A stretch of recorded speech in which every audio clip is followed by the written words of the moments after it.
नमस्कार YouTube viewers, एक बार फिर से आपके साथ मैथमेटिक्स के कुछ कंसेप्ट्स लेकर मैं आपके सामने हाजिर हूँ।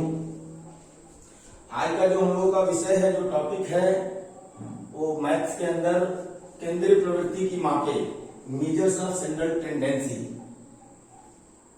के अंतर्गत जो बहुत ही बेसिक कंसेप्ट्स हैं, माध्य, माध्यिका, बहुलक या मीन, मीडियन, मोड, इनको हम लोग कवर करेंगे। सबसे पहले ये समझने की कोशिश करिए कि सांख्यिकी जो है, स्टैटिस्टिक्स, वो साइंस है डेटा का। डेटा है, जैसे भारत में 140 करोड़ जनसंख्या है, सबकी कुछ एज होगी, कोई 1 साल, 2 साल, 4 साल, 10 साल। तो इस डेटा को अगर 140 करोड़ लोगों के डेटा को एक जगह रख दिया जाए तो उसको हम न पढ़ सकते हैं, न एनालाइज कर सकते हैं, न उसके बारे में कुछ भी निष्कर्ष निकाल सकते हैं। जैसे सरकार को कोई योजना चलानी होगी, किस ग्रुप को टारगेट किया जाए, तो उसके लिए जरूरत है कि इस पूरे डेटा को, जो आपके पास नंबर्स हैं, उनको एक पैटर्न पे रखा जाए और उन पैटर्न से कुछ डिराइव करने की कोशिश करें, कुछ कंक्लूजन डिराइव करने की कोशिश किया जाए। जैसे एक और उदाहरण ले लेता हूं मैं थोड़े समय के लिए, कि जैसे अगर मेल न्यूट्रिशन, कुपोषण के शिकार बच्चों के लिए अगर कोई योजना चलानी है, तो हम बच्चों का एज ग्रुप और साथ साथ में उनका वेट लेते हैं। वेट लेंगे और वेट लेके उसके करस्पॉन्डिंग देखेंगे कि अगर इस पर्टिकुलर एज ग्रुप में अगर बच्चे का वेट जो है वो इतने से कम है तो बच्चा कुपोषित माना जाएगा, माल न्यूट्रिशन का शिकार माना जाएगा। तो इन्हीं चीजों को पढ़ने के लिए हम सांख्यिकी विषय का इस्तेमाल करते हैं। और सांख्यिकी स्टार्ट ही होता है माध्य, माध्यिका, बहुलक से, जिनको कहते हैं केंद्रीय प्रवृत्ति। क्या टेंडेंसी है? अगर हमारे पास डेटा है तो डेटा अपने आप में बहुत बड़ा हो सकता है, लेकिन उसका जो मेन टेंडेंसी है, किधर की ओर वो झुका हुआ है, जहां से अगर हम कोई डिसीजन लेते हैं तो वो डिसीजन ज्यादा इफेक्टिव, ज्यादा प्रभावी हो सकता है। तो केंद्रीय प्रवृत्ति की मापों के अंदर 3 चीजें आती हैं, माध्य, माध्यिका, बहुलक। इन कंसेप्ट्स को हम समझने की कोशिश करेंगे सरल भाषा में। इसमें और भी कॉम्प्लिकेटेड या टिपिकल या डिफिकल्ट सवाल भी आते हैं, लेकिन कंपटीशन में, वनडे में संभवतः ज्यादा कठिन नहीं आते हैं, तो इसलिए हम लोग असाधारण तरीके से लेंगे। सबसे पहले हम शुरू करते हैं माध्य से। माध्य या मीन। मीन का मतलब एवरेज।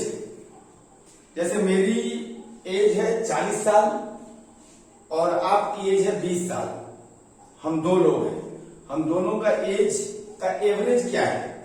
तो सीधा उपाय होता है कि 40 और 20 को आप जोड़ दीजिए, 40 एंड प्लस 20, एंड चूंकि अब हम लोग 2 लोग हो गए, आप और मैं, तो 2 का डिवीजन कर देंगे तो ये आ जाता है 30। हम दोनों का एवरेज एज जो है 30 है। ऐसे ही अगर तीसरा कोई व्यक्ति होगा 30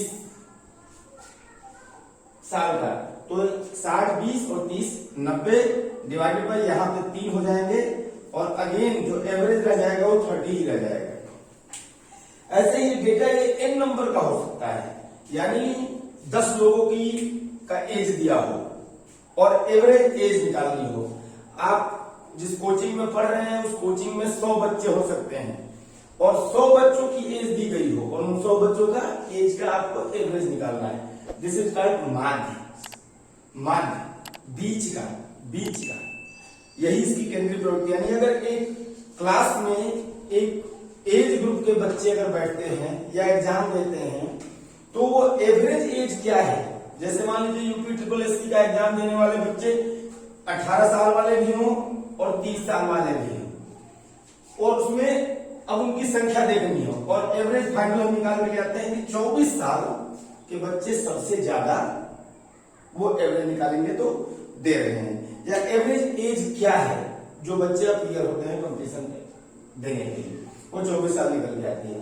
तो इसका सिंपल फॉर्मूला होता है, जितने नंबर्स आपके पास है, चाहे वो एज का हो, चाहे वो कई बार सवाल वेट का आता है कि फला क्लास में, फला कोचिंग इंस्टीट्यूट में 40 बच्चे हैं और 40 बच्चों का एवरेज वेट जो है वो 40 kg है।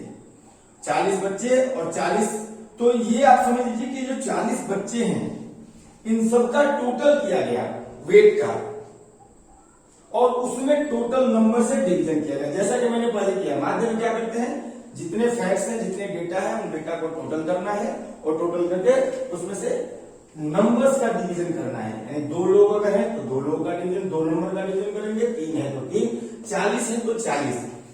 अब माध्य जो आपका आ गया, अगर median is equal to total of data and divided by number of person, लोग जितने हैं उनका डिवीजन करते हैं।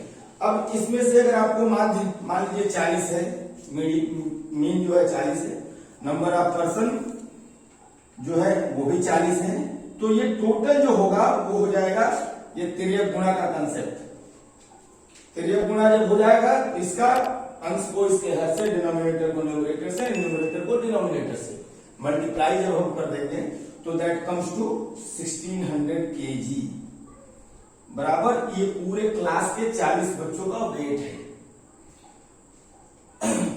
इसमें अब थोड़ा सा, जैसे अगर 40 बच्चे हैं, 40 बच्चों को अगर ब्लैक बोर्ड पे लिखना शुरू करो तो ब्लैक बोर्ड ही पूरा भर जाएगा।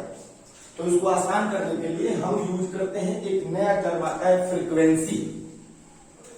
अगर 40 बच्चे हैं और एवरेज एज 40 है तो उसको सिंपल एक सवाल लेके हम देखते हैं। जैसे मान लीजिए अगर तीन तरह के बच्चे हैं, 17 साल की एज ग्रुप के, या इसको 27 साल कर सकते हैं, 28 साल एज ग्रुप के और 29 साल एज ग्रुप के, आप कोई भी एग्जाम्पल ले सकते हैं। आसान करने के लिए आप 7, 8 एंड 9 लीजिए, 7, 8 एंड 9। अब इसी तरह के अब 7 एज ग्रुप के बच्चे हैं, मान लीजिए कुल मिला के 4, 8 एज ग्रुप के कुल मिला के बच्चे हैं 2, और 9 एज ग्रुप के बच्चे हैं फिर से 4। इसको आप डेटा को बढ़ा घटा सकते हैं, ठीक है, 7, 8, 9, 10, 11 भी रख सकते हैं अगर है क्लास में। तो अगर इसी ग्रुप के हैं और मान लीजिए टोटल 10 ही बच्चे हैं हमारे पास, तो हमने ले लिया, ये ले लिया नंबर और ये ले लिया फ्रीक्वेंसी, एफ फ्रीक्वेंसी। यानी कितने बच्चे हैं 7 एज ग्रुप के, यानी 7 साल के बच्चे हैं 4, 8 साल के बच्चे हैं 2, 9 साल के बच्चे हैं 4। पहले बताया कि आपको करना कुछ नहीं है, एवरेज निकालने के लिए, माध्य निकालने के लिए, मीन निकालने के लिए आपको सारे डेटा का टोटल करना है। यानी 7 की अगर 4 बच्चे हैं तो एक 7 + 7 + 7 + 7, 4 बार 7 होगा। अगेन 8 2 बार होगा इसमें, 8 + 8, और इसी में 9 फिर से 9 होगा 4 टाइम्स, 9 + 9 + 9 + 9। अब ये करना कठिन है तो इसके लिए हमने एक फार्मूला बना दिया है कि इसको टोटल इसका मल्टीप्लीकेशन कर दीजिए। 7 × 4 = 28, देन 8 2 जा 16, 9 4 जा 36। अब इनको टोटल कर दीजिए और इसको टोटल कर दीजिए। ये जब टोटल करेंगे तो ये आ जाएगा टोटल नंबर ऑफ स्टूडेंट। ये 4 को 4 में साधारण करने के लिए, सिंपल करने के लिए लिखा है, इसकी जगह पे 4 को 4 की जगह पे 10 20 25 हो सकते हैं, कुछ और भी नंबर हो सकता है। अब इसको टोटल हमने किया 28, 16 और 36, 6 6 12 and 8 20, 2 1 3 3,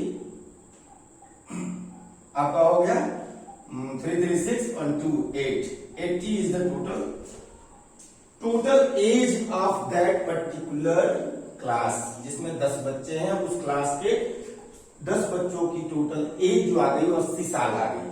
80 साल और बच्चे कितने 10, तो आपका मीन जो हो जाएगा वो हो जाएगा सिंपल 8 साल।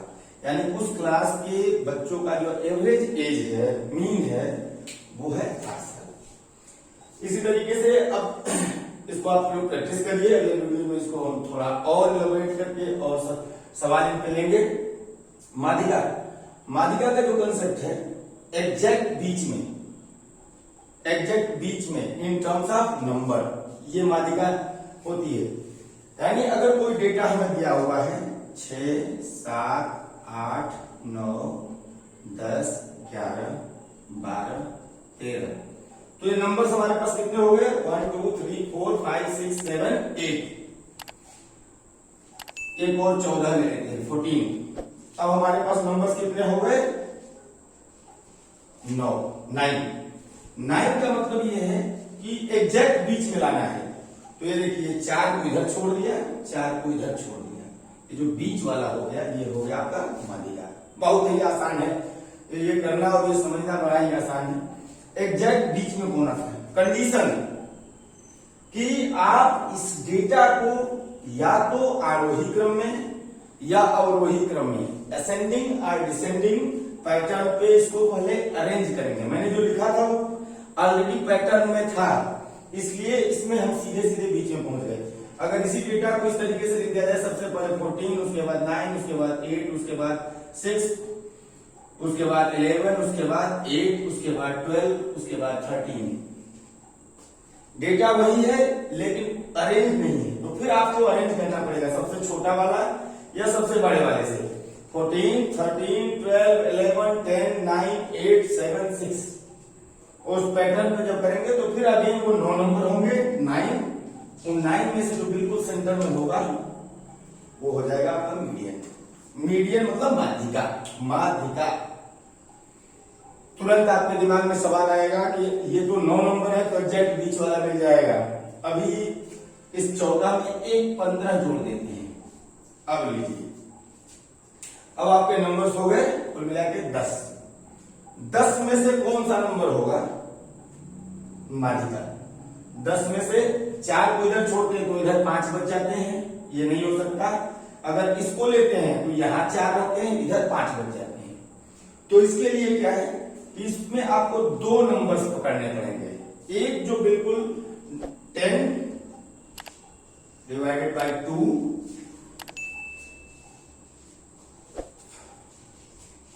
नंबर एंड प्लस ये जो 10 है 10/2 प्लस 1th नंबर, इसको ऐसे ही बोलते हैं, या n/2 with number and n/2 plus 1th number.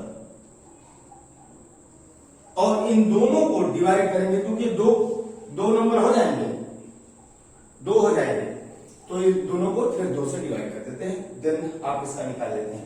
तो अब ये 10 है टोटल नंबर्स।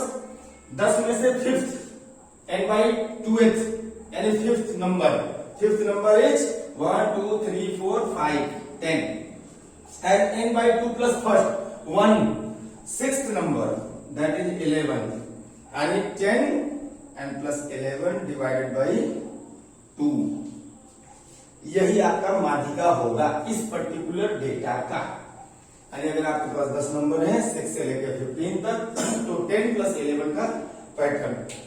कंडीशन बस एक ही है, जो कुछ भी डेटा दिया हुआ है उस डेटा को सबसे पहले आप अरेंज करेंगे असेंडिंग में और डिसेंडिंग में, और उसके बाद फार्मूला। अगर ऑड नंबर्स हैं तो बिल्कुल सेंटर में पहुंच जाइए। सेंटर पहुंचना का मतलब उसमें एक जोड़ के 9 है तो 9 प्लस 1 10 10/2 यानी 5th नंबर। अगर नंबर 19 नंबर्स दिए हुए हैं तो 19 प्लस 1 20 20/2 यानी 10th नंबर अरेंज करने के बाद। और अगर इवन नंबर्स हैं तो then you need to apply this formula n/2th and n/2 plus 1th number divide by 2। ये हो जाएगा आपका माध्यिका। अगेन इसमें हम फ्रीक्वेंसी का यूज करते हैं। अगर मान लो हमारे पास एक क्लास है और उस क्लास में 17 साल 18 साल 16 साल 15 साल के बच्चे हैं और उनकी एवरेज एज निकालनी है। अब 17 साल के एक ग्रुप के मान लो 15 बच्चे हैं, इसके 17 बच्चे हैं 18 के, और 16 के आपके 8 बच्चे हैं और 15 के 10 बच्चे हैं। टोटल नंबर 10 8 18 17 35 और 15 50 50 बच्चे हैं। 50 बच्चों की क्लास है, एज ग्रुप ये है। अब इसका मीडियन निकालना है हमें। मीडियन निकालने के लिए सबसे पहला काम इसको डेटा को असेंडिंग डिसेंडिंग में अरेंज करेंगे। तो इसको लिखने के लिए 15 बच्चे कितने हैं 10 16 बच्चे 8, 17 बच्चे 15 और 18 बच्चे 17। ये arrange. Now we need to find out the cumulative frequency या टोटल। हिंदी में संचयी बारंबारता करते हैं, कुछ इसका मतलब नहीं है, बस एक ही पर्पज है कि टोटल बच्चों की संख्या। अभी तो ये आसान डेटा है, इसलिए इसको हम ऐसे भी टोटल कर सकते हैं। यहाँ पे इसका टोटल कर दीजिए, या फिर कम्युलेटिव का मतलब एक एक करके। गणित में गलती न होने के चांस रहते हैं, न रहे, इसके लिए इसका यूज करते हैं 10, 10 प्लस 8 18 यहाँ पे हो जाएगा, 18 प्लस 15 33 हो जाएगा, और ये 13 प्लस 17 50।